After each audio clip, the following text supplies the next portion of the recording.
জয় হিন্দ দোস্ত, একটা নতুন ভিডিও নিয়ে চলে আসলাম। যে সকল স্টুডেন্ট 2025-এ মাধ্যমিক দিলে তাদের জন্য বার্তা। অনেকে ভাবছো যে আমরা ডিফেন্সে যেতে চাই।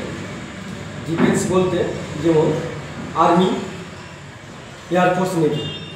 এখানে তোমার এজ লাগে 17 থেকে 21 বছরের মধ্যে, এবং একটু এজ বেড়ে গেলে যেমন 18 থেকে 23 বছর, যেমন এসএসসি, জিডি, এয়ারফোর্স, নেভি,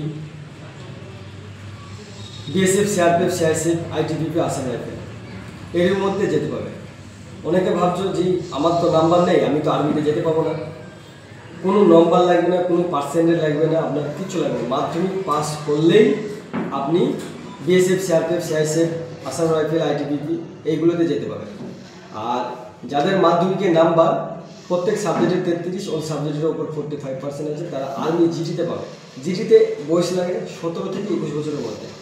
তাহলে যে সকল স্টুডেন্ট 2025-এ মাধ্যমিক দিয়েছো, তোমরা যদি ভাবো যে আমরা ডিফেন্সে কম্বাইন্ডে যাব, তাহলে আমাদের একাডেমিতে চলে আসতে পারেন। 11-এর আমাদের একাডেমি থেকে 11-এর ভর্তি করে দেওয়ার সুব্যবস্থা আছে, এবং পাশাপাশি 11-এরও পড়াশোনা করানো হয়, এবং আমাদের একাডেমি থেকে আপনাকে ডিফেন্সের বা কম্বাইন্ডেরও ক্লাস দেওয়া হয়। এবং আপনাকে আমাদের এলাকার মধ্যে অনেক স্কুল আছে, সেসব স্কুলে 11-এ ভর্তি করে দেওয়া হবে। এবং এখানে আমাদের সযত্নে থাকা ও খাওয়ার সুব্যবস্থা আছে, এবং স্ক্রিনে নাম্বার দেওয়া আছে, আপনারা নাম্বার ধরে আমার সঙ্গে কন্ট্যাক্ট করতে পারেন। এবং আমাদের একাডেমির ঠিকানা হচ্ছে Manikkahat athletic coaching centre, Manikkahat, Shaktipur, Murshidabad. আমার ওয়েস্ট বেঙ্গল জেলাবাসীর ছেলেদের জন্য বলছি আবারও একবার, যারা ডিফেন্সে যেতে চান, যারা মাধ্যমিক দিয়েছ, আপনারা আমাদের একাডেমিতে যোগাযোগ করুন। এবং 11-এর সুব্যবস্থা আছে এখানে ভর্তি করানোর জন্য এবং পড়াশোনা করানোর জন্য, এবং তোমাকে কম্বাইন্ড বা ডিফেন্সের জন্যও আমরা তৈরি করতে পারবো।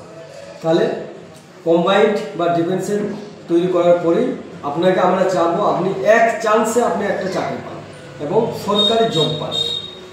সরকারি জব পেতে গেলে 17 থেকে 21 বছরের মধ্যেই এক চান্সে যারা চাকরি পেয়ে যাবে, তারা তো অনেক ফেসিলিটি বা অনেক ভালো কথা। এবং বাবা মায়ের একটা স্বপ্ন আছে, তোমার নিজস্ব একটা স্বপ্ন আছে যে আমরা মাধ্যমিক দিয়েছি, এবার একটা সরকারি জব চাই। আর এই হচ্ছে কথা। আবার অন্য ভিডিওতে চলে আসবো। আর ভিডিওটা ভালো লাগলে লাইক, শেয়ার, কমেন্ট করতে ভুলবে না। জয় হিন্দ।